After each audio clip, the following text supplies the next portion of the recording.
we go.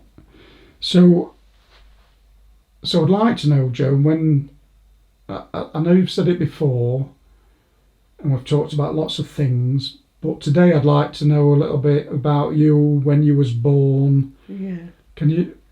When was you born? Yes, 1931.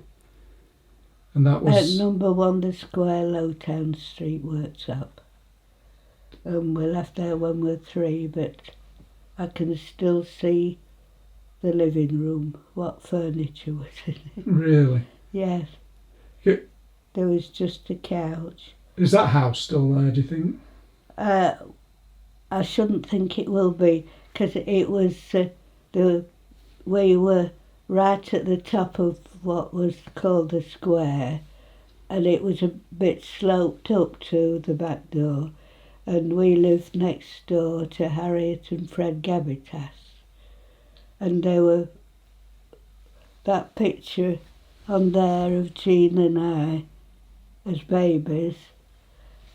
They had that on their sideboard because we were friends for all the rest of their lives, and we used to cycle to work to see them very often, and they'd always got that photo of us. And Auntie Harriet, as we called the Gabitas, I can remember going to the butcher's shop with her and buying black pudding, and we used to eat it raw. It was never cooked. I couldn't eat it now like that, but as children could. Yeah. So how old was you then when you came to Retford? We were 5, turned 5, because we left work when we were 3. Dad got the job at Kiverton Bridge as a porter, and then we were at Kiverton about 2 years, and then we moved to Worksop just for 6 months. That was I think about 1937 that we moved to Retford, to here. And I can remember Princess Alexandra was born on Christmas Day, but I can't remember whether that was 1936 or 37. It was one or other. And she's still alive, yeah. Oh, she's still alive now? Princess Alexandra, yes, you don't hear much of her, but she used to do a few things. And her mother was Princess Marina. She was from Greece, and she married the Duke of Kent, not the present one, but his father. And he was killed in a plane. I don't know whether it crashed or whether he got shot down. I can't remember. Why would you know about the birth of Princess Alexandra? Because it was on Christmas Day. I remember hearing it on the wireless. Oh, amazing. But you see, there was only the wireless to keep you informed, and newsreels at the cinema, yeah. Oh, is that how you got your news? Yes, on the radio. With valve radios there were. We had a Philco radio. But did you go to the cinema as well to get news? Yes, because they were just these newsreels. And the 1937 coronation, we saw that. And the Dion Queens that I've mentioned before. Yeah, so did everybody go to the cinema to watch the news? Yes, and I suddenly remembered last night we were at the Majestic and gone to see a film called, it was in Technical at its time, called Swanee River, and it was the life story of the man who wrote Julie with the light brown hair, a man called Stephen Foster. And we're watching this film and air raid sirens went. Anyway, we stopped, we still watched the film, we stopped. Really? In the Majestic, yeah. So, can you remember moving day? Can you remember moving to Retford at all? Oh, yes, I can remember when we came, it was the summer time because they hadn't room for us at the national school before the summer after we'd turned 5 in the November. So we started at the infant school, at national school. Miss Chambers was the teacher, and her father had a shop which Dave Jackson had later as a typewriter business there near East Retford Church and Ebsworth Hall. And then I think it's been a cafe since. I don't know what it is now. Okay, so there was a On Churchgate, yeah. a typewriter shop. Yes, Dave Jackson. It started in Cannon Square and then moved to there, which had been, it might have been a saddler's shop, I'm not quite sure whether Mr. Chambers was a saddler. So the year you came to Retford, Yeah, I think it was 1937. After the would that have been? Would you've come in a car? Did your dad have a car? no, come on the bus with Auntie Harriet, who we'd lived next door to. I can remember when we moved to Dover Street at Worksop. She was sat round the table with us in Dover Street, having a tea with us. And she'd helped Mum and Dad to move from... So did you move from Worksop to Retford on the bus? Yes, we did. But when we went to Dover Street, I can remember seeing the removal van leaving our house where we lived, or where we'd moved to, and we'd got a high chair, and Mum would give the men who'd done the work that, and it was one of those that you could have just as low down, or you could make it bigger, but sit up higher in it. And I can remember seeing that in the back of the removal van. Can you? Going up at Gateford Road or Dover Street along that way. And that would have ended up here somewhere, would it? No, Because Mum had given it away. Ah. Yeah, to the removal man, one at removal man. Yeah, and I remember we had some streaky bacon for a tea. It was really a lot of fat on, and I remember I was having difficulty eating it. Was that on? That was in Dover Street, where we were only 6 months there before we came to Retford.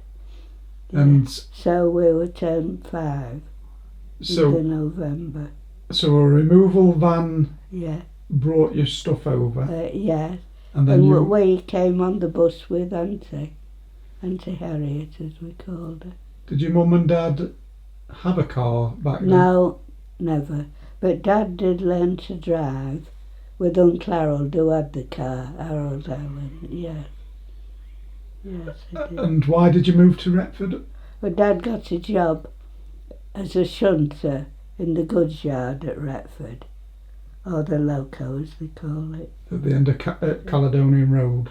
Yeah, so that you can see opposite where there's houses now, and where there was the steam engine turntable and this feeder, and then you got to Jenkins over the stile on the Avenue Road. All the work people who lived in the area used to go down Avenue Road and climb over the stile to get to work, to Jenkins. Did your mum work? Well, before she was married she did. She worked at Curry's. But then when they were married 5th of August 1929 at East Retford, St Swithin's Church. And I've got the wedding photos. And there is a big oval-shaped picture up in the cupboard upstairs of just Mum and Dad at the wedding day. Yeah, I mean, I think we're lucky because my auntie working at Welshman's, I think that's why we've got quite a few photos. Who's your auntie? Auntie Bessie, the twin of Harold, Bessie May Allen. And she was born on 28th of July 1913, and I remember going to their 21st birthday party at the Ebsworth Hall, Retford. It was the hall near East Retford Church. Behind the church? Yes, Ebsworth Hall. And I can remember Uncle Harold appearing from under the stage and making us jump. Yeah. Wow. And there are individual tables with all the guests sat, round the tables, and I can remember walking round there, seeing Grandma and Grandad Goddard, as we called them.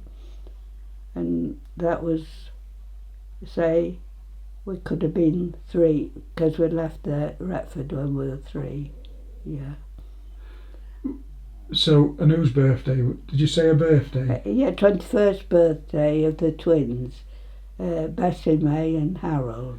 Oh, and it was Bessie May who worked at Welshman's? Yes, that's right. Can you remember, did you go into Welshman's? Yes, I can remember when we went into part of the living area, and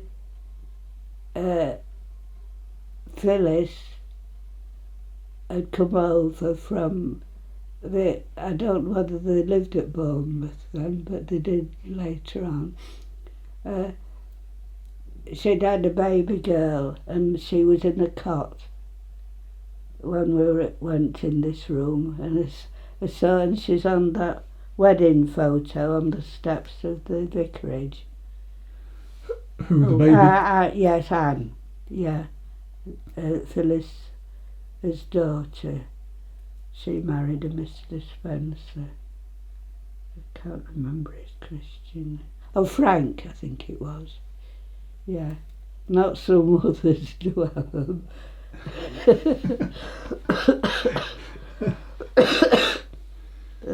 So I remember seeing her.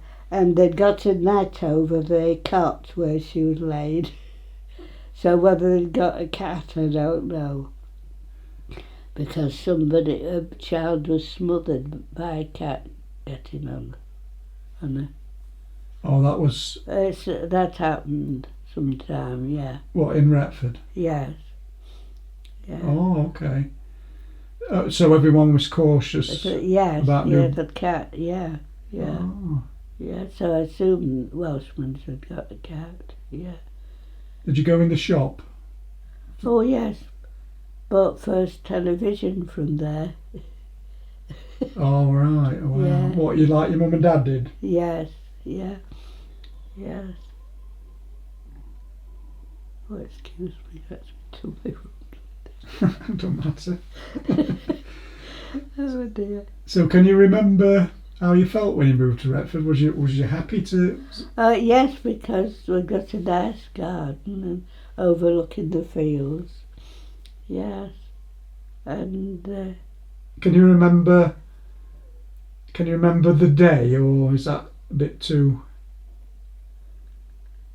I can't remember exact day,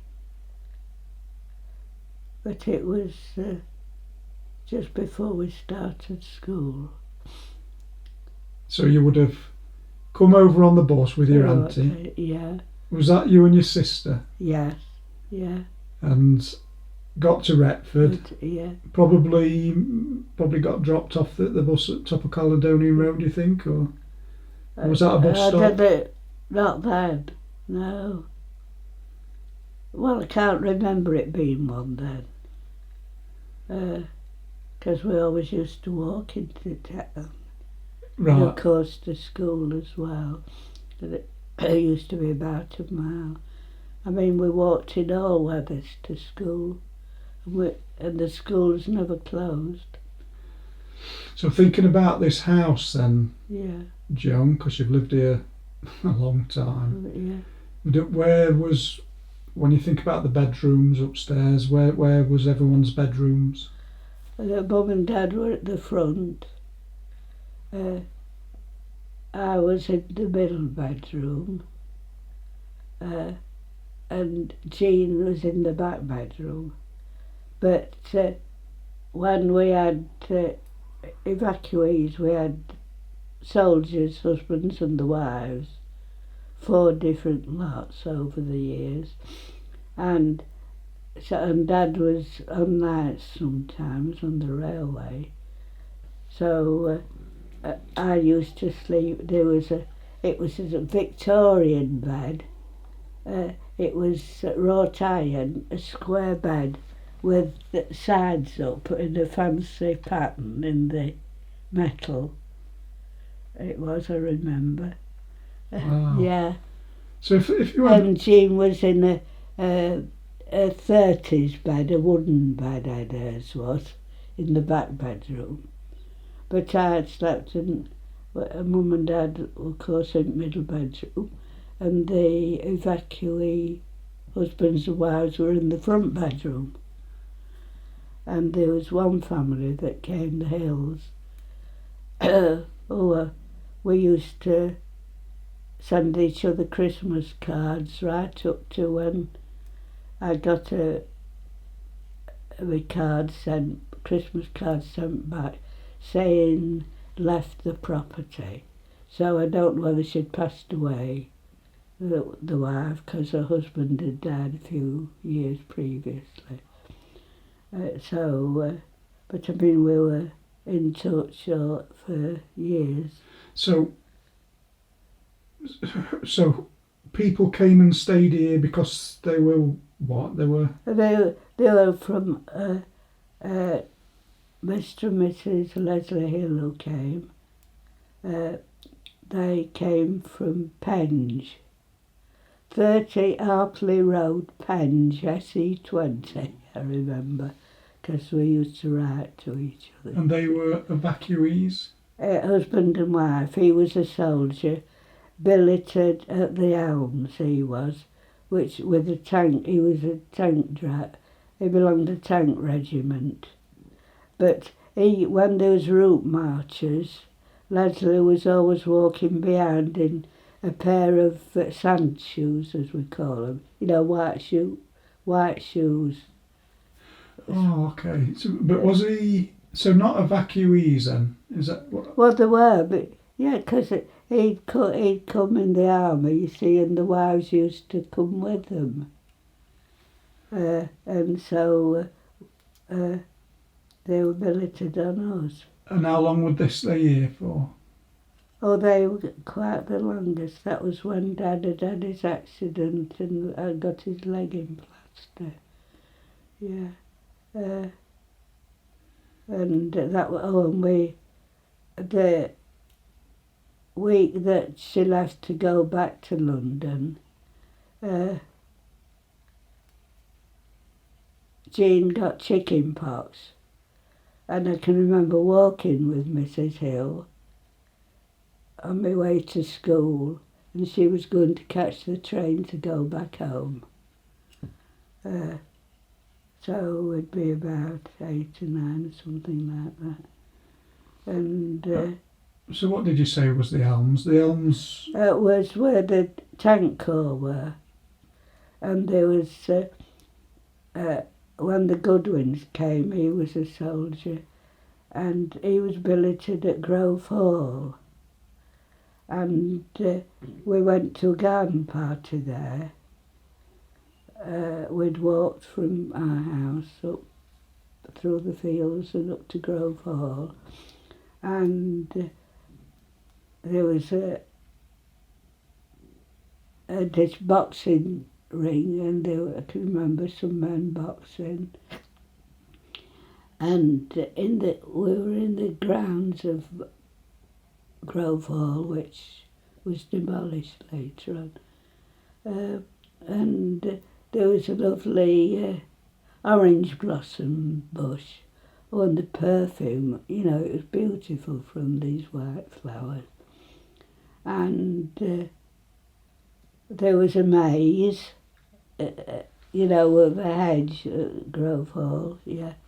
And it was a lovely day to begin with. Then there was a thunderstorm.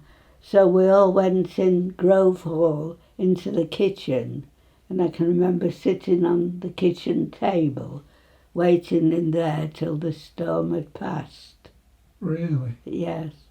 And then years later, Grove Hall was demolished by a man called Mr. Figgis. He must have been a builder or something like that, but he demolished Grove Hall, and then a house was built by a Mr. Hamberley. Did you say when you But went? it was called Bodway House, I think, yeah, after Grove Hall. When you went that day, did you say there was a boxing rink and things? Yes, there for soldiers, yes. What were the soldiers there for? Well, they were billeted there. There was, say, at Grove Hall, that was Mr. Goodwin, and he was on D-Day landings, and he was missing, presumed killed. They'd come from Stockport, 30 something road, Adswood at Stockport, and he suddenly turned up one night at home, which was, she thought she was seeing a ghost, his wife did. And they used to come after the war had finished from Stockport very often in a car, and they used to take us a little ride to Worksop. And then we'd catch the bus back home and they'd go, we're going back to Stockport, yeah. Going back a little bit, I think you said your mum worked at Curry's. Did she work at Curry's in Retford? Yes, Can you yes, remember where that was? yes. On the corner near the White Hart Hotel. Yes. Where then sort of, at one time it was a gents' outfitters, wasn't it? It was, yeah. I think it's the hairdressers Well, today, it was isn't it? Curry's cycle shop and all that. She worked there till she got married. Did your mum? She didn't work anymore because she was looking after us and Dad. Because he was on nights very often. So how did your mum end up in like Kiverton and Worksop then? Was she a Retford lady? Yes, yes. She was born on Woolpatch Street, Retford, 1907. Woolpatch Street is no longer there. It was at bottom of Morgat Hill, somewhere there, near where the is it Sun Inn? Okay, that was Woolpatch Street, was it? There was Woolpatch Street, yeah. And I know Miss Grindle lived there. Oh, we used to have a vegetable stall on Retford Market. Lived where? At the same house? No, somewhere on Woolpatch Street. Do you know And they had I can remember double doors where, they you went through and that's where they kept their vegetables and things for sale. But they had a stall, I can remember her having a stall on Retford Market. And she's on that wedding photo on the vicarage steps. Yeah. We've got her on there. Yeah. Okay, she's on there, is she? Yeah. Oh, and Joan Spencer, who had a shop, she used to bake cakes and things like that to sell at a shop. But it was near Turk's Head. There was a little shop, and then later on, Joan Kidney had it as herb shop. Before she moved to corner of New Street. Good Health, they called it, I think. later on. Near the Turk's Head? Yes. On the same side as the Turk's Head? Or? Yes, there was the shop. There were so many houses on Grove Street, and then there was the shop and a space, and there used to be what they called the Turk's Head Yard. There were some houses down there, but I don't know who lived down there. Can you remember some of the shop names? Who had a shop near the Turk's Head, did you say? Joan Spencer, a lady called Joan Spencer, who is on the photo again. What was her shop?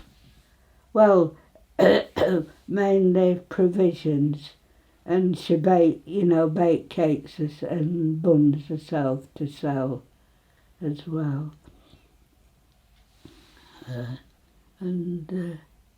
So what was Curry's then? That was cycle shop. And what else did they sell? I'm trying to think. Because the people who were managers were the Knights, and they rented our house from Miss Freeman.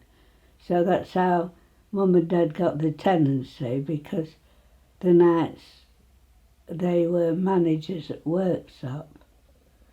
So they must have moved to Worksop then. Why did your mum move to Kiverton? Because Dad had got a job as a putter on Kiverton Bridge Station. And was he from Retford? Dad, yes, he was born on Humber Street, 31st of December 1903. You don't know the number on Humber Street, do you? No, afraid not, no. So they were both Retford people? Yeah, and they'd known each other as young children. Wow. All their lives, and they had the 45th wedding anniversary. And then I've got a few photos, including Mrs. Neville and John, who used to have Newtown stores in later life. Yeah, yeah. So they moved to Worksop because your dad got a job in Worksop. Yeah. And then at Kiverton. Yeah. And then why would they move to Worksop, do you think, from Kiverton? Well, I mean, I should say he probably got another job on the railway at Worksop. He'd probably be a porter then. Oh, okay. So and then when he came to Retford, he was a shunter in the goods yard. And that's where he had his accident. Oh, he had an accident. Yes, he got his foot trapped between the rail and one of the wagons. And they plastered him with plaster of Paris. And when the incendiary bomb was dropped on Strawberry Road pavement, he was on fire watch, and he said he'd never moved so fast in his life, out the way. And that's when PC Dexter got temporarily blinded, when he put sand on it, on the incendiary bomb.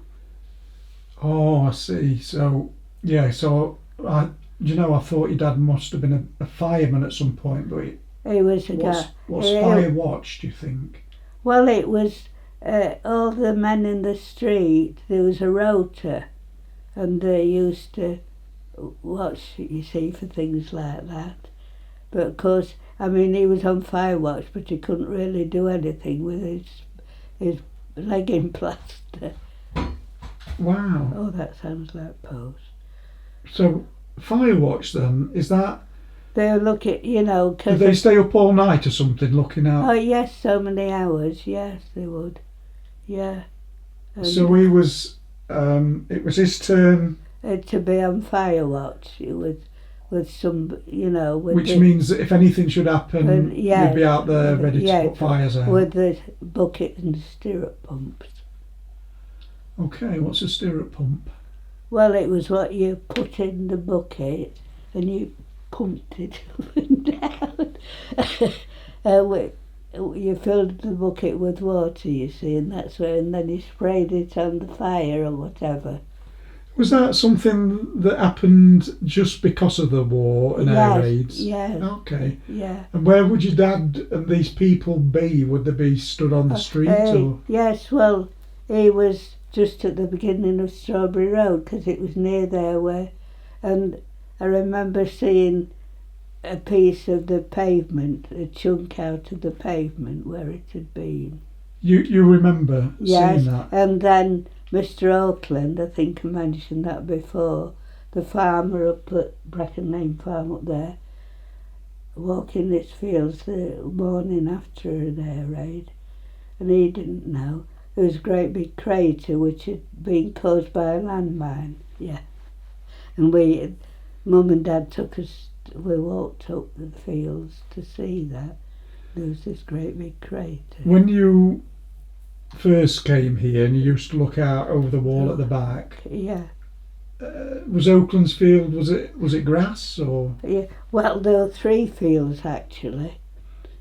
First one was next to what is the allotments, and then there was a cornfield, and the one over the bottom of our garden wall, Mr. Standard kept his cows and a bull in there, and then the last field, which is near Oakland's, what is Oakland's Lane now, that was where the searchlight battery was, the soldiers, in their Nissen huts and all that.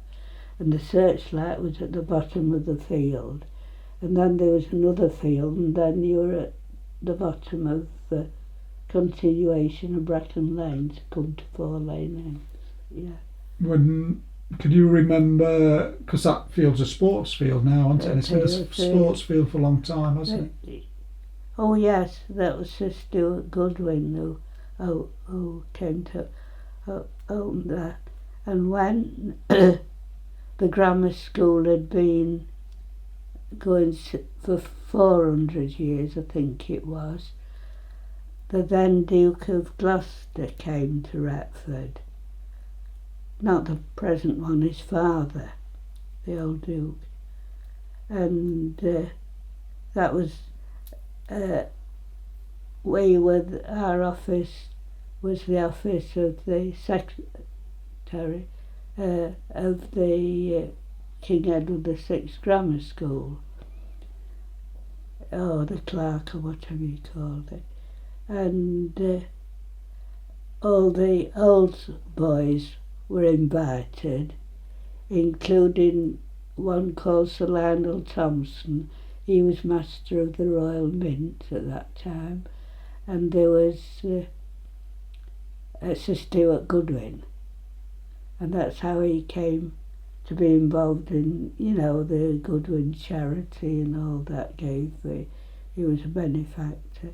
And he came to the grammar school, to this, I can remember him coming to because it was over our garden wall. Oh, right, okay. What? And then the pavilion, I think he must have paid for the pavilion to be built. And then there was the observatory, which is no longer there. And a schoolboy called Peter Skelton his dad was on the railway, and he used to come to us with a bucket to get some hot water. He used to go and clean the floor of the observatory. And that's interesting. Yeah, so okay, so right, so he used to come to your back door? Your back door. Yeah, so in those days it was always people came to the back door, never the front. I don't know why, but that was it now. So at some point that field was, do you think it was purchased for King Edward? Yes. I don't know whether it was Notts County Council, it probably did. I can't remember actually. And then someone... But no, then it was made into the playing field, and then the pavilion was built, and the observatory. And who was Mr. Goodwin? Sir Stuart Goodwin had been an old boy of the grammar school, so he was invited to come. And at the 400th anniversary of the founding of the school. Oh, right, okay. Yeah. He had a factory at Neep's End at Sheffield. And he lived at Hexgreave Park. I think that must have been in Sheffield area. So, going back to Welshman's then, because Welshman's is like quite famous, isn't it? To do with Retford. Yeah. There was Edgar Welshman. Are these people? So do you remember Edgar Welshman? Well, no, he was the father of. Was it?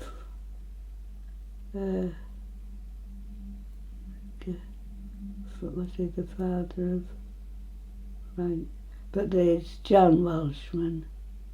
Yeah, I think there was a Frank. Yes, Frank Welshman. So he would be in our, when we were younger, and then John Welshman had the shop. Yeah. Can you remember meeting Edgar Welshman? No. But his son. Yes. Yeah. And and his grandson as well, it would be, yeah. John. And granddaughter Phyllis, or great granddaughter. And once there was a picture in Retford Times, it's donkey's years since, of the frontage of Welshman's shop, and there's a photo of a baby, and that is Phyllis, who was friendly with my auntie. Did you ever go in the Welshman shop and have a photo taken? That one where there's a chair, with a chair. Is that what? Oh no, it came on the video with Jean and I'm holding a ball. Oh, that was at Welshman's. Yes, I think it was either Welshman's or Percy Law's. I'm not quite sure, but it should say on. If it's Percy Law's, he used to sign. They were signed photos. Oh yeah, okay. But I know Welshman's took a lot of photos, which the museum have got, haven't they? Yeah. I just wondered if there's say a picture of my auntie that Welshman's took. That's on as a fairy or something. So Welshman's was well known for. It was Edgar Welshman, and then who was his son? Just can't recall his name. Well, that's strange. It's one of those where it'll be delayed action. Yeah, it'll come to tonight. Excuse me. Did you love Richard Street? Was this? Yes, I mean the way children used to play together, go up Newtown Fields when it was school holidays, nearly spend all day walking to Little Green Lane round there, and then later on cycling. We used to cycle to Gamston, to the Primrose Woods. Yeah, they were just over the railway bridge as you go to Gamston. Was there lots or? Yeah, oh yes, there used to be. Of children on this street, what about? Oh yes. And of course with the evacuees, nearly every house had evacuees. Either children or married couples who were soldiers. Yeah, they say there were soldiers at Grove Hall, and the Elms Tank Corps, because they had tanks in the lawns on front. Of course, they ploughed all the grass up. And there was some at Goodbody's Mill in Albert Road. What, some tanks? Soldiers. Yeah, because there were more stories then to Goodbody's Mill. And when soldiers used to go on route marches, and there was a tragedy, I think coming out of Thrompton Lane onto Albert Road. His rifle went off and it killed him. A soldier's rifle went off and killed him? Yes, yes. Vaguely remember that. So, thinking from now, looking back, Joan, why would Retford have all these soldiers when there was no action in England, was there? It was all abroad. So why would you have tanks at the Elms when there should have been? Well, I mean, he was sent as a postcard later on from Italy. He was in tank corps. Was it somewhere to train with tanks? Yes, and things, yeah. And I mean, all we used to see was army lorries going on London Road, and we used to wave to all soldiers because the backs would be open in the lorries. It was just canvas over the top. Ah, so there was a lot of kind of activity during the war. There was a lot of activity in the town. Yes, and of course with the searchlight as well. And I'm trying to think where else there were any soldiers. Of course there was the Royal Ordnance Factory at Ranskill. Oh, that's in Life in Wartime Bassetlaw booklet. Somebody's written about that. What did that do? I think that was ammunition and things like that. And Dad used to be guard on ammunition trains, yeah. Really? So yes, and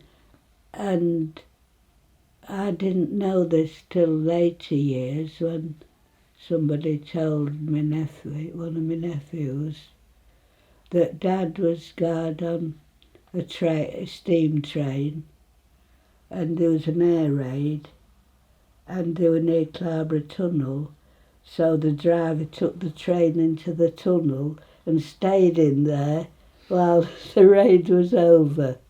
And somebody said, I don't know whether this is sort of an addition or whether it did happen, that Dad was there with a rifle shooting at the aeroplane. Really? But whether it's just a fabrication, I never knew because we never knew that. He never told us.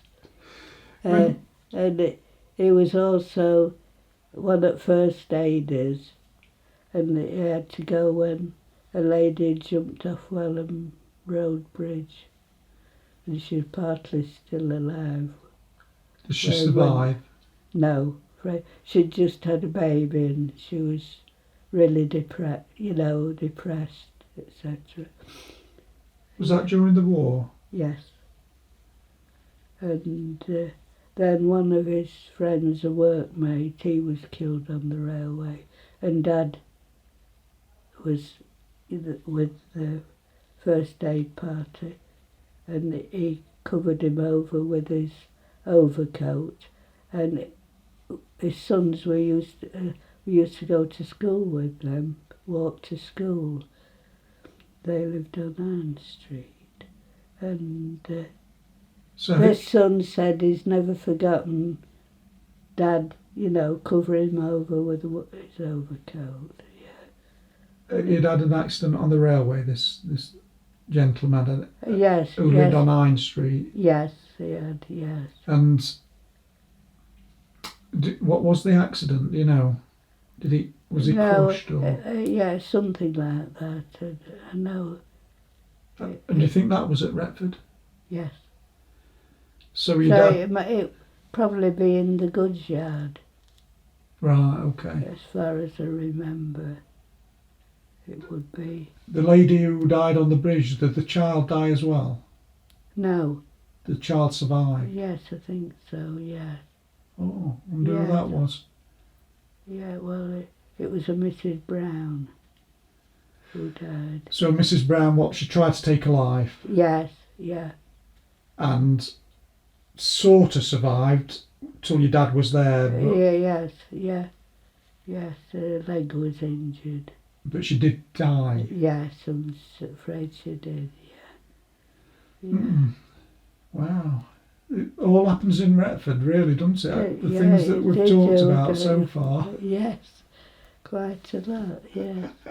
And of course there's Ramby Camp, and there's a rifle brigade there, and they had a band and used to play in Market Square when it was Salute the Soldier Week or Wings for Victory and things like that. We used to raise money for. And Ramby Camp soldiers would come and give physical training displays, going on the horse and, the whatever you call it, piece of equipment. Right. And jumping over it and going head over heels and all sorts of things. Was that at Ramby? No, at Retford there used to be Market Square when they were raising money, you see, for the Salute the Soldier Week or Wings for Victory Week for the Royal Air Force.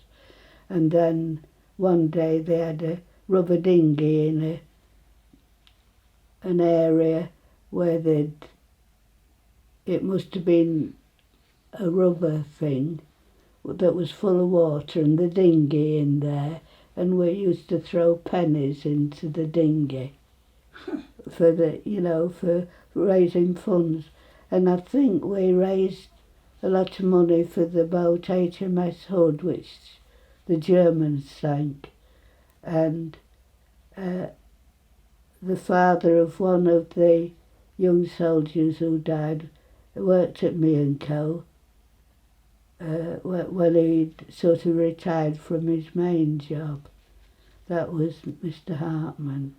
His son was killed, and there's some medals and things in Bassetlaw Museum as you walk in to get into the Percy Lawes Gallery.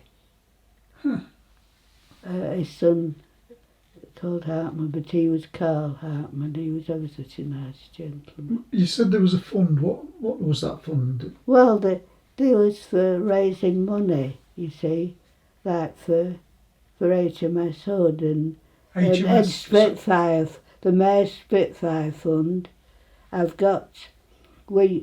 If you'd saved so many magazines or books for paper during the war, you got a cutout. It was got glue underneath of a Spitfire, which I've got stuck in an atlas. I've got an old atlas, and it says your name on. The teacher's written your name on it. The Mayor's Spitfire Fund. We gave money to help buy a Spitfire. Really? Retford. You say, and then there was the HMS Hood. I'm sure we helped something to do with HMS Hood, and with Mr. Hartman's son being on it. And what is HMS Hood? It was a ship. Oh, yeah. So that was a fund to buy a ship? Yes, to go towards buying a ship, yeah. To making a ship? Yeah, ship and then a Spitfire, Mayor's Spitfire Fund. Yes, yeah. So, and as I say, we used to throw money into a rubber dinghy that was in water in it. There's, sometime it may have been the First World War, but the railings, like the iron railings. Oh no, they took them out of our street and left a bit. And you'll notice that the grammar school is missing some. Well, they were somehow or other, they started doing it and then they were stopped doing it. I suppose because of keeping the children in, I don't know. Oh, I see. So we went to grammar school. The boys went to grammar school at age 11. So I mean, the ones who came from Yarmouth, like Victor Stowers and Kenneth Macmillan, they'd be at least 11. But I think Victor would be older because he was older than us. And we used to have snowball fights with them in the street. In the street? Yes. And Victor, once, he rubbed Jean's face in the snow because she kept snowballing him and hitting him. Yeah. Was you always with your sister? Yes. Till Yeah. she got married and moved away. Yeah, so that was a big thing, you know. Was it the First World War, the Second World War, when they moved the cannon, tried to hide the cannon? Second World War. It was Alderman Wilson who hid it. Alfred Wilson was solicitor, Spencer Son and Wilson. And it was hidden, I think, at the Foundry, Bradshaw's Foundry on Albert Road. It was hidden there, was it? I think so, if I remember rightly. And why did they hide it? Because that would have been taken for scrap. Even saucepans were taken for scrap iron and all that. And what was that? So, and what was the iron, if it was Well, used? it helped make munitions. See, there was Royal Ordnance Factory at Ranskill. Yeah. So it all got melted down. Yes, yeah. So there were men whose job it was to try and get hold of as much. Yeah, much metal as they could, yeah. Yeah, so I can remember seeing them taking railings down. In this street. Yes, yeah.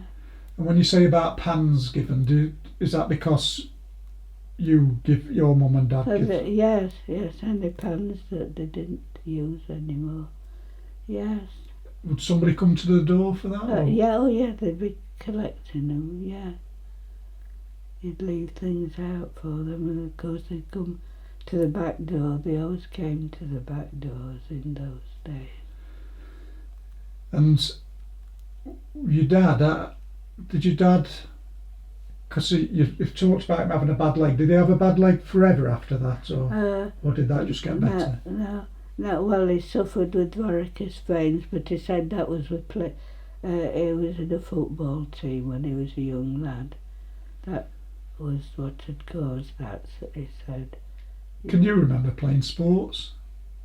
Well, skipping mainly with Kenneth. We used to be skipping with him. Do you mean skipping as in running down the street, or? Yes, in the street, yes, because of course nobody had any cars. And during the war all you really saw were the army lorries going through, and the tanks as well. Yeah. Did you wander far from, which was it, because nowadays the children won't go very far Oh, we from used to go, when it was school holidays, we'd go up Newtown Fields and right up to Little Gringley and spend hours there. What about going into town? Was that easy to do for you? Was you allowed to do that? Yeah, because on Saturdays during the war, this is in Life in Wartime Bassetlaw book, we used to go to Vickers who sold cakes and things near the grammar school, the shop was. And we used to queue there to buy a malt loaf. I think that was about £1. But sometimes when you got to the top of queue, they'd sold out. But that was our Saturday job, but queuing at outside Vickers' shop. Really? And we used to go to, it was a relative's pork butcher's shop on Carrogate, Fred Taylor. His wife was a relation of, the Allen family. Yeah. And you can remember, did you and your sister go into the town centre on your own? And Oh, yeah, yes, later on. When Mum used to take us to school to begin with when we were in the infants. And then when we were at 8, we used to walk down to school ourselves in all weathers. Yeah, and there was, say, a really bad winter when the canal was frozen, when Betty Seal fell in. Yes. Did the did you have some like favourite shops in town? I mean, where did you buy Oh, well, we clothes? used to go to Taylor's next door to my grandma's. Yeah, okay. And what was? And at, I think it must have been Christmas time, in their front room, what they call the front room, that overlooked Kirk Street. They used to have, I don't know what they called them, but it was a display like, for children, of like shops with all the sweets in, and they used to have it all set out for you to go and look at all these usually houses, and it was cardboard things of coloured houses and shops, and with the sweets and things. Oh, That was before the war. That was. do you mean like It in the was, shop window they had dolls' houses or model houses? yeah, but just made of cardboard, and then there'd be a packet of sweets or something. Because I mean, sweets, they used to have to weigh them. In Taylor's shop, they had a nice pair of brass weighing scales on the counter. Oh, and then they used to have a great big bin on the wall that's corner of Kirk Street, full of flour. You had to buy the flour. My grandmother used to bake bread every Friday, and she also made wedding cakes and ice them. Did you go to the market? Because was the market like still on Yes, Saturdays? we did. Yeah. Was the market like it is today, where you've got Saturdays and Thursdays? And Now, as I remember, I can only remember it one day. just been one day, Yeah. and then was there a butter market as well? Yeah. Oh, yes. The butter market Saturdays, and one of the Allwood family, Auntie Lily, used to come and bring eggs. I think she lived at Headon then, and used to bring eggs to the market. And yes, they were just the farmers' wives and that mainly who used to bring goods. And bring flowers as well, and herbs, mint and stuff. So you've got a shop next to where your grandma lived, and you get your sweets. Yeah. But what about clothing? Where would you buy clothing? That was from Jimmy Fletcher's. That was where Lloyd's Bank was. That was Was Fletcher's. Where? Yeah. Okay. And the maypole is somehow squeezed in there. Yes, isn't it was on the corner. Yeah. Yes. Did everyone go to Fletcher's to buy their clothes, or? Yeah, that was the main ladies' shop. And gents was Lowsby's, which is now Bacon's. That was Lowsby's Gents Outfitters. They had, the same area of shop. Yeah. It was a big Gents Outfitters. And then there was Willow's on Carrogate Outfitters shop on the corner of Coronation Street. That was next to the Co-op, where they sold medicines and things. So Chemist, it was chemist. there was a chemist shop next Yes, that to. was the Co-op, and then that was later incorporated in the Arcadia, where Home Bargains was. Yeah. So the Arcadia. Yes. There There's a ladies' department, gents' department, grocery, and butcher's department, and originally there was a shop in front of the Arcadia, right hand side, that the blinds used to do willow baskets like John Neville did. And then later on, Harry Gummersall had sold wet fish from there. And he was a councillor, I think. He was on the railway as well. Harry Gummersall. That's who Gummersall Close is named after. Yeah. Yeah. Okay. Of Caledonian. So and that was that in the Arcadia, the fish. It was in front, like just forward. Yeah. It was on part of the pavement, Yes. I think I've right seen hand it. side, near where that little lane is at the back, East Street. Yeah. So the Arcadia, what was that? That became a co-op, did it? Did that become? No, it was Co-op. It was Co-op Arcadia building, and there was a kiosk right at the front. The same lady was in this kiosk selling cigarettes and things, associated with smoking. Yeah. She was there for a long time. And then you walked down and there was a ladies' dress shop. And then, sort of running across, there was a grocery department because my Uncle Bob, Robert Elston, worked in there. Yeah. So. And then upstairs there was the co-op officers and insurance officers and all that. But there was, yes, you went up the stairs and there was a ladies' dress shop, I remember, So in the offices. you know the Arcadia. Yeah. When you look at old photos, it looks like there might be different shops along the front. Yes, that's right. Yeah, that was ladies' shopping. And then if you go in the doors, yeah. Does that mean you go in the doors and then there's other shops in there? Yes, there was. Yeah, there was the kiosk in front, and you could get past either side. And there was, say, ladies' dress shop, and which later became Co-op Chemists.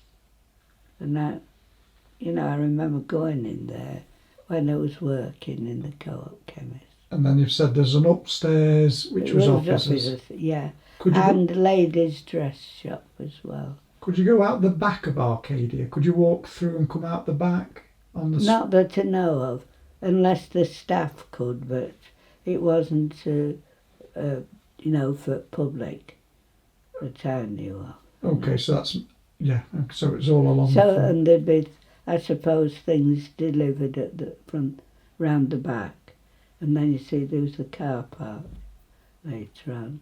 At the back. Yes, and later on there was a nice cafe, which was, it was sad when that closed. Yeah. Was that like a co-op cafe? Yes. Yeah. Upstairs that was. Yeah. And you was the Arcadia? Was it?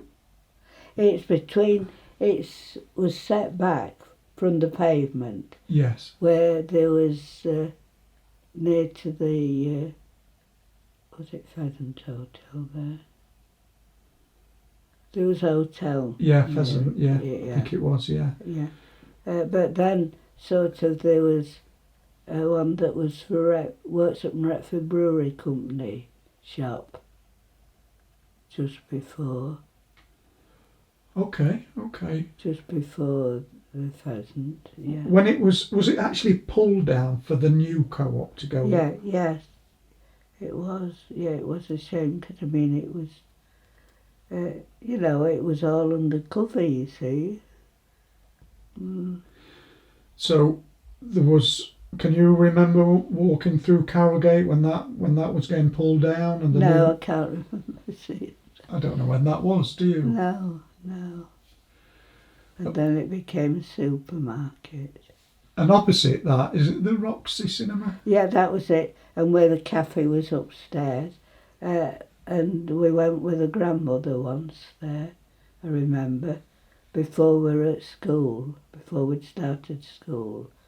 And it was a lovely cafe, it was. But Roxy was always, it was sort of seen as a second-rate cinema. Majestic was the best, you see. Oh, right. Yeah. Was the Ritz still? Was the Ritz? Yes, I mean, we were, say, it would be, we'd seen the coronation pictures of King George and Queen Elizabeth. It would be 1937 then. But did you see that? When we saw that film. But that was at the Ritz. Yes. Did you go to the Roxy as a cinema? Or? Yes, we did. Yes, on Saturday afternoons there were always children's films. There was either Old Mother Riley or Oliver, what's his name, and Little Man from Cumbria in Lake District. Are you talking about? Oliver Hardy, Laura and Hardy films, yeah, and Old Mother Riley, yeah. Did you go to the cinemas as teenagers? Yes, we did, yeah.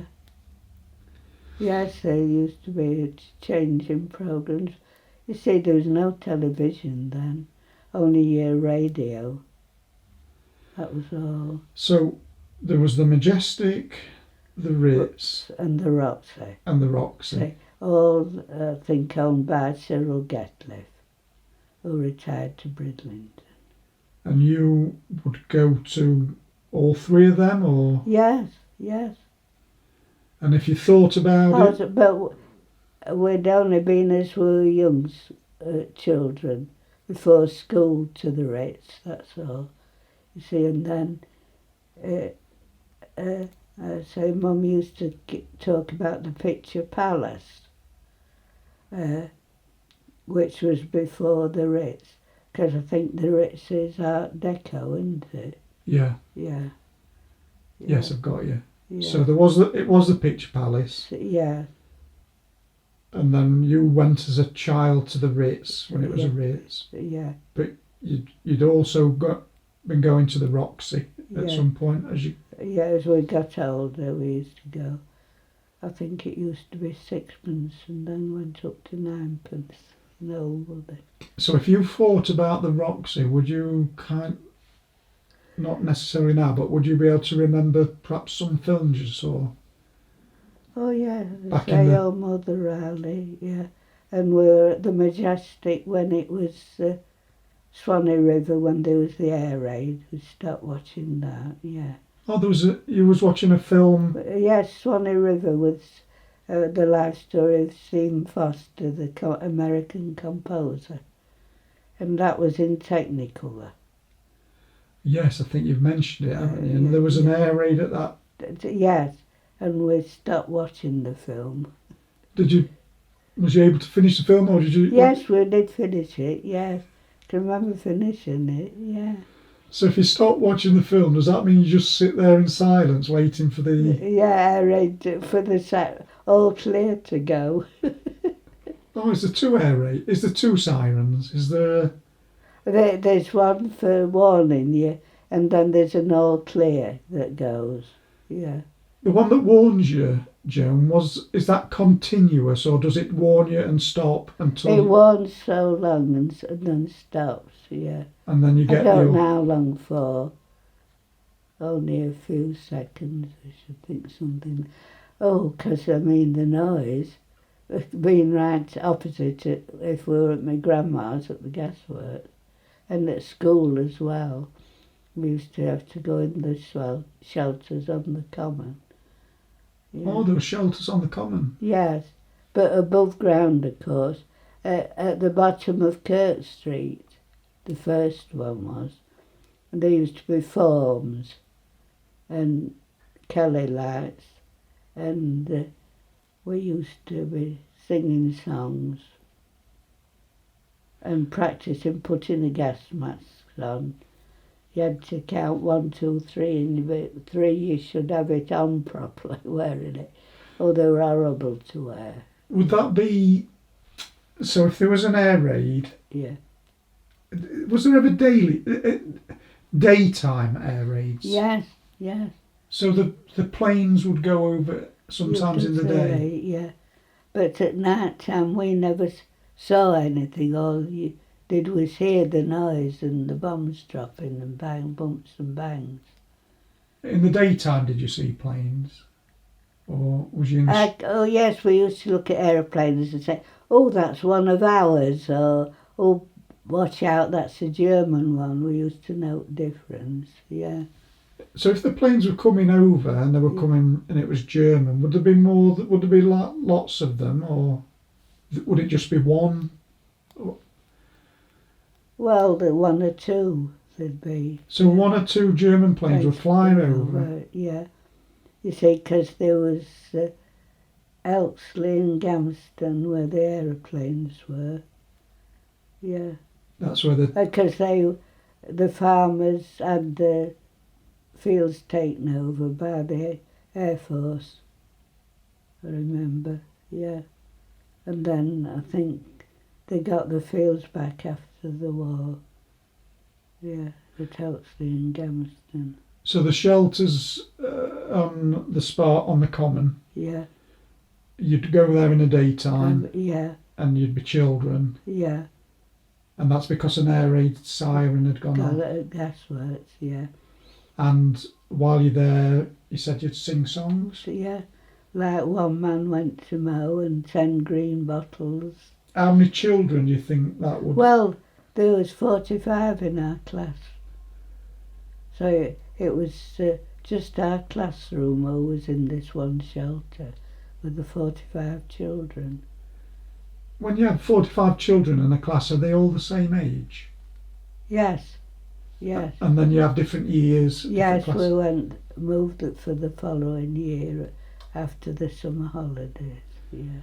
And would other classes be going to the air raid shelters on the common? Or? Yeah, so wherever they go. I mean, sometimes families had Anderson shelters, named after somebody called Anderson, that were just corrugated iron. Yeah. And Mr. Hodgson, who lived at East Dean, whose son is Dennis, he built a shelter and had it disguised as a rockery in his garden. That's just down here, yes. in his back garden. Yes.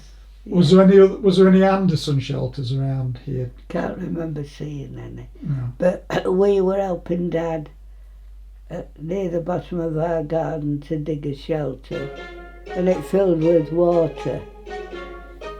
Oh right, okay. So we didn't have a shelter, only in the cupboard under the stairs. Oh, it's my sister. Are you free? No.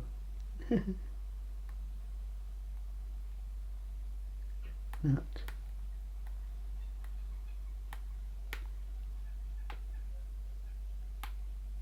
God. It don't seem to have gone. I can't really see.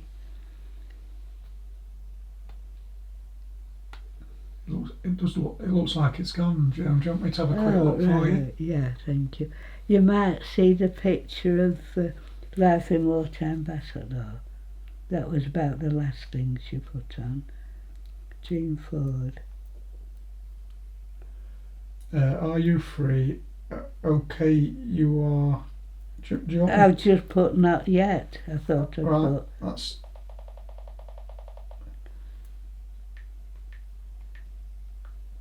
Not yet. Yeah. Send.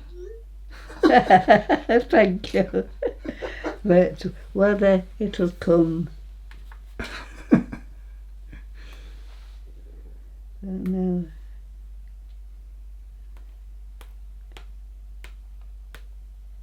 No. Update Apple ID settings. I don't know what that means. Some account services will not be available. You want me to just have a quick look at that until for you you? sign in or something. Update. So I think I can just press continue. But it will need a password, Joan. Oh dear. No, so we what we can do is just not continue and it won't matter. No. That might yeah. I think you should just ignore that for the time being, and if Yeah. it comes up again, then you Yeah. probably have to ask Amy. Yeah. Thank You know, was you just saying that your dad tried to build a shelter? So, yes, but and then you see where we were digging, it filled with water. Right. So So gave up, you see, and then we were on a mattress in the cupboard. And Mum and Dad, when they weren't washing the air raids, they'd come in as well. But you see, occasionally Dad would be on nights at work. you know when you're in a cupboard, Yeah. because I was thinking about this the other night. You're in a cupboard to avoid the bombs, I suppose. Yeah. So if a bomb landed on your house, you're hoping that The whole house house. up to the stairs will save you. Yeah. Right. Yeah. Okay. Yes, that was, you see, because it was out of sight, you see. And on the radio, there used to be Hitler used to be there shouting his head off, and we always used to be shouting all those songs. Whistle while you work, old Hitler is a twerp. And then another one, Whistle while you work, this was from Snow White and Seven Dwarfs song. Whistle while you work. Hitler lost his shirt. Hitler wore it. Chamberlain tore it. Whistle while you work. Really? Yeah. Okay. So that would have been about, well, that was 1939. Yeah. How does Adolf Hitler come on your radio? Do you have to tune into him or something? Yes, you tune into radio, yeah. It was a valve radio with valves in. But why would anyone tune into Adolf Hitler? Well, it was BBC would put it on, you see. Oh, I see. Of his speeches, and he was ranting and raving because we always used to be shouting at him. But if the BBC put it on, it would be in German, or did Oh yes, it was he was speaking in German, yeah. So you didn't even know what he was saying? No. You just heard him ranting? Heard him ranting on, yeah. And then he used to... And then Winston Churchill's speeches, we used to hear them. Very inspiring speeches they were. Yeah. We were fighting on the beaches, and we will never surrender, or whatever, yeah. It's a little bit difficult to imagine that you and your sister was under the stairs and you'd stay there. I mean, it would be dark. What would you do? How would you see? Well, it was torches. Well, I mean, I never use a candle because I'm frightened of dropping off to sleep. Do you mean like torches with batteries? Yes. Yes. Oh, okay. Yeah. And how do you manage with the amount of time you've got to stay under there? Because most people couldn't cope under there for 1 minute. No. Oh, well, he got used to it. Just waiting for all clear to go. Would you fall asleep or would you play games? No, I think we'd fall asleep probably. Yeah. Did your mum and dad come under there with you, or did they? Well, I can't remember them except I think when there was a lot of bombs round Ordsall in here, when the landmine landed, etc. Mum was just coming out the cupboard. She'd been in the cupboard, and there was a big bang, and she shot back in as quick. Can remember shooting back as quick as a flash. Yeah, yeah. But we never saw the nighttime raids at all. We were still sat in the cupboard, you see. If the siren went off, Yeah. did everybody have to put the lights out? Oh, you didn't have to show any lights because there were air raid wardens going round. If they saw a chink of light shouting, put that light out. And say Dad made blackouts for the windows. But Your dad? and you I don't know whether I mentioned before, they painted bits of white paint on the drain pipes so as you didn't bump into them You see, because there's no lights. There's no street lights. Oh, so if you walk down there in the dark. Yes, you saw this white paint and knew to keep out way. Yeah. Wow, and your dad made some sort of boards for the windows? Yes, he did wood, and then put, it was roofing felt, black roofing felt, and he fitted that in the windows. Oh wow, amazing. To Did black everybody? out, and Did of course everybody do we'd that? got curtains. People did. Oh, and also we had strips of white sticky paper on the windows in case the windows got shattered to stop the glass coming and hitting us. Right, okay. Yeah, So when you came here, yeah. there was no war. No, we were at 37 and it started, so except we're at my dad's great uncle's at Wilmslow in Cheshire, near Manchester. The week war broke out, and we were in the bus station at Wilmslow when all the children came, the evacuees, and got on the buses to take them to elsewhere, to safety. I can remember seeing them, and we went with our great aunt into Woolworths to buy blackout material for us to make black house. They lived opposite the church there. Lived at Low Glen Cottage, Chancel Lane, Wilmslow. Why was We you, were there for the week on school holidays. and you remember that's Yes, the week that war. broke out. Yes. So then, Do you think that would have been scary for you, or would you just? well, we kept asking Grandma, will there be another war? You see, because Grandad had been killed in First World War. And of course she used to say, oh, I hope not, you see, because she'd been a widow for years. Yeah, You know, during your life, Joan, yeah. was you ever a church goer? Oh yes, because it was a church school, the national school, and we had scripture every morning till about 10:30 till playtime. Did you go to a church as an adult? Yes, and when it was Thanksgiving week, in Retford, when the war in Europe had ended, we sang in East Retford Church, and then there's a picture in the Retford Times newspaper. That week we sang in the market square with the boys of Sir Fred's and other schools as well. And there was a picture of the piano that the teacher played, and we sang, oh... Is that the end of the Second World War?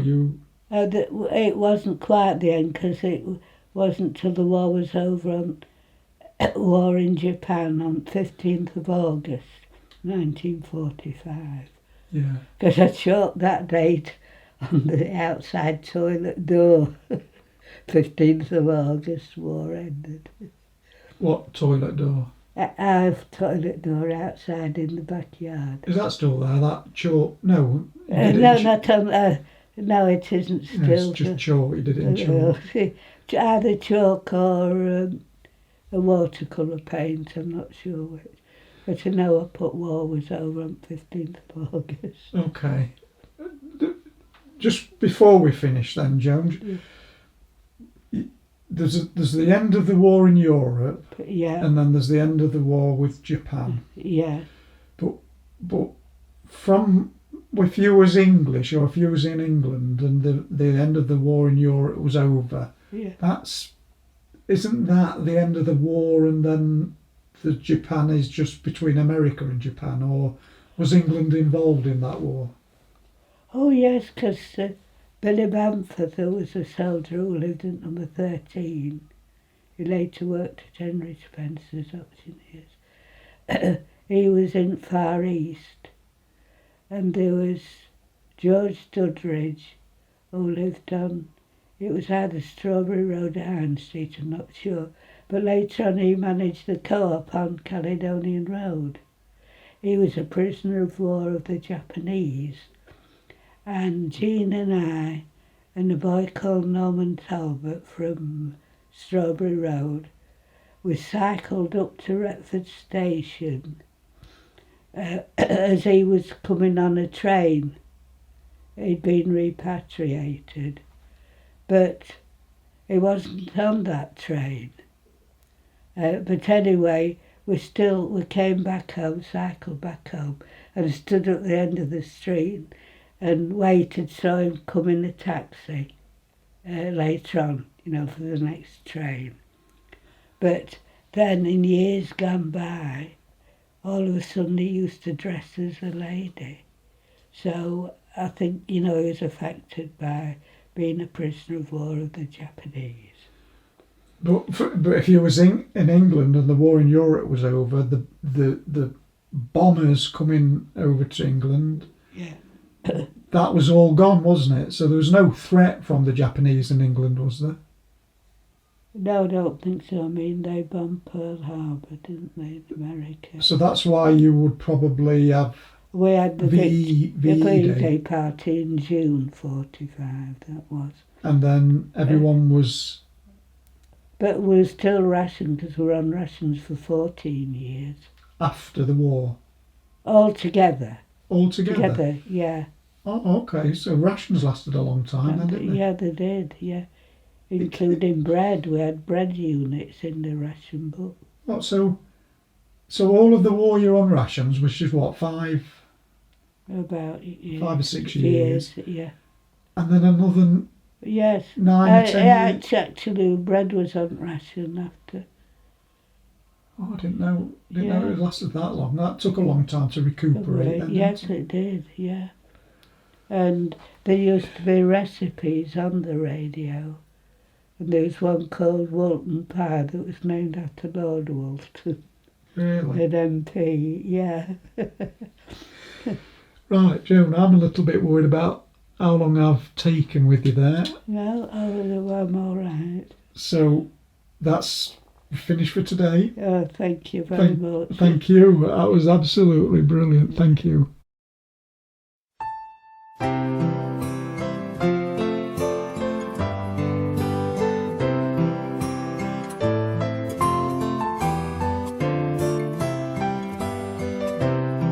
I dream of Jeannie with the light brown hair, born like a vapor on the summer air. I see her tripping where the bright streams play, happy as the daisies that dance on her way. Many were the wild notes her merry voice would pour, many were the blithe birds that warbled them more. Oh, I dream of Jeannie with the light brown hair, floating like a vapor on the soft summer air.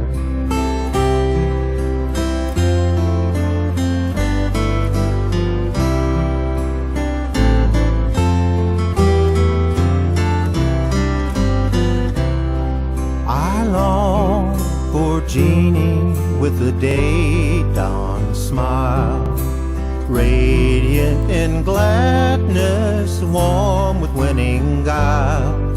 I hear her melodies like joys gone by, sighing round my heart over the fond hopes that die, sighing like the night wind and sobbing like the rain, waiting for the lost one that comes not again. Oh, I long for Jeannie and my heart bows low, never more to find her where the bright waters flow.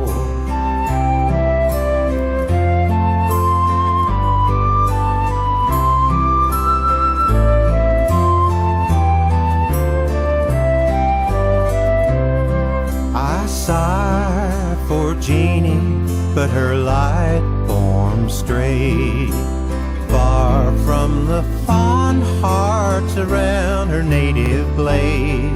Her smiles have vanished and her sweet songs flown, flitting like the dreams that have cheered us and gone. Now the nodding wildflowers may wither on the shore, while her gentle fingers will call them no more. Oh, I sigh for Jeannie with the light brown hair, floating like a vapor on the soft summer air, floating like a vapor on the soft summer air.